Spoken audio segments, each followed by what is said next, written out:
dropped down to a Category 1 storm and expected to weaken pretty significantly as far as the winds go as we move throughout the afternoon, likely downgraded to a tropical storm. But boy, it did have some strong winds as it came in, and not surprising. Now, Port Aransas 132 miles per hour. We just looked at those pictures from Aransas Pass. They had winds of 109 miles per hour. So we are starting to get some of those pictures back, hoping to get some from Port A, still trying to get into that community. Copano Village 125 miles per hour, Rockport 108. So these are definitely the focal point, the bullseye of this storm. Here in Corpus Christi, only winds of about 65 miles per hour, and we definitely saw some damage as a result of that. Here's a look at the radar picture, and you can see that swirling around what used to be the eye of this storm, and it is producing some showers up along the Victoria area, but more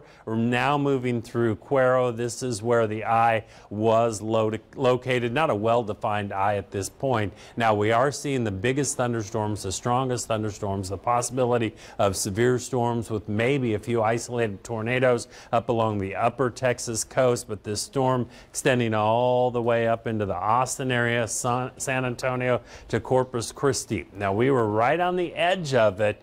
We picked up about 2 to 3 inches of rain, but where the center of this storm came, where we saw the winds between 120 to 135 miles per hour, that's also where we saw the heaviest rainfall. You can see this swath right from Port Aransas, Aransas Pass, Rockport, and then these hurricanes, once they get on land, they lose their source of fuel and they start to dwindle, and that's also what happened. But boy, some of these rainfall totals very impressive, anywhere between 10, 12 inches of rain. Rockport about 7 inches of rain. Now, as you get closer to Refugio, you can see the intensity of that starting to taper off, and this is where we started to lose the dynamics of that eye. And then as we got up to Victoria and Cuero, rainfall not quite all that impressive, but we are not the only ones seeing the torrential rains. Take a look at the red and purples out there. That's anywhere between 5 to 6 inches of rain right along the Palacios area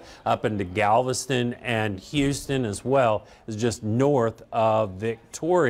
Also, take a look at what happened right along I-10 and 290. 290 is the freeway that goes between Houston up into the Austin area. I-10 between San Antonio and Houston. We got a swath of rain, anywhere between 8 to 12 inches of rain. Now, if the ground had been saturated, we would be looking at a huge flooding event here. And as we move into the next couple of days, we're definitely not done with the rain. If we get more totals like this, that's when we're going to start to see the swift water rescue. That's when we're going to see people flooded in their homes, a lot of property damage, and this potential across much of the eastern half of the state. So that's why this storm is switching gears a bit. Yesterday was a Category 4 hurricane. We had winds right around 130 miles per hour. Now we're moving into where it's going to be more of a flood event. Still breezy. We're still looking at tropical storm force winds through at least Monday morning, but the rain is going to be the primary issue. At this point, you can see the storm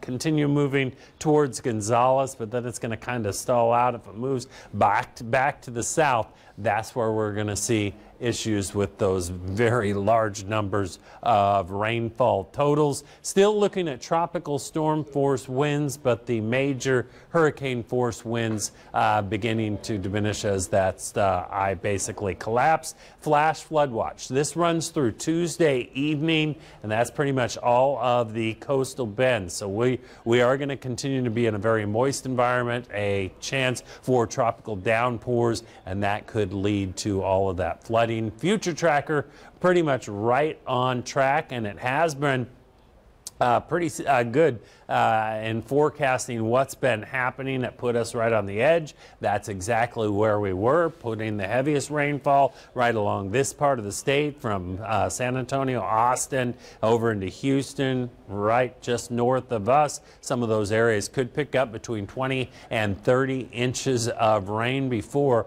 all is said and done with this storm system. You can see that starting to die out, and then it tries to move back southward. That's what we are hoping doesn't happen. We'll continue with the chance of showers, a flash flood watch in effect for today, Sunday, and Monday. Then we're going to continue with the chance of showers also for the remainder of the work week. Drew, Priscilla? From the Chris 6 News Severe Weather Center, this is Tracking Harvey, brought to you by Herman & Herman, always putting you first. And good morning. We are bringing you